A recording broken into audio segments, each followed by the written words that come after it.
שלום, כאן דור ספירט, מטפל בחרדה ועומס נפשי. והיום אנחנו הולכים לעבוד על נשימה מלאה ונשימה נכונה.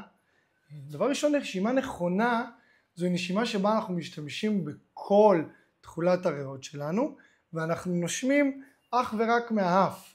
לאף יש המון הטבות לנשום ממנו, אנחנו לא אמורים באמת לנשום מהפה. אנחנו לא ניכנס לכל ההטבות היום. נשימה נכונה הולכת להתבצע בצורה הבאה: שאיפה עמוקה אל הבטן התחתונה, לאחר מכן אל ממש אל הצלעות והחזה, ובסוף אל הגרון עד שאין לי יותר מקום. נעצור את הנשימה לרגע ונוציא את האוויר הכי לאט שאנחנו יכולים מהאף. זה בעצם הולך להיות צורה כזאת: שאיפה, בטן, צלעות, חזה, לעצור את האוויר ולהוציא לאט.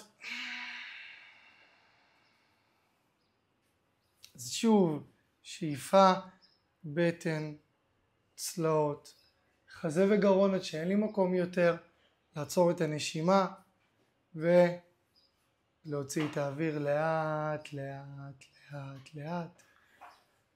ככה אנחנו אמורים לנשום ביום יום. נשימה כזאת תכניס לנו יותר חמצן לכל החלקים בגוף, תביא לנו חדות יותר במוח, אנחנו נהיה הרבה יותר נקיים, הרבה יותר מפוקסים, הרבה יותר רגועים, וזה יבסס לנו את הדם, ירגיע לנו את מערכת העצבים, ופשוט ייתן לנו בריאות ונחת. אז מוזמנים לשתף אותי אם אתם נושמים ככה, ואיך היה לכם. תודה רבה.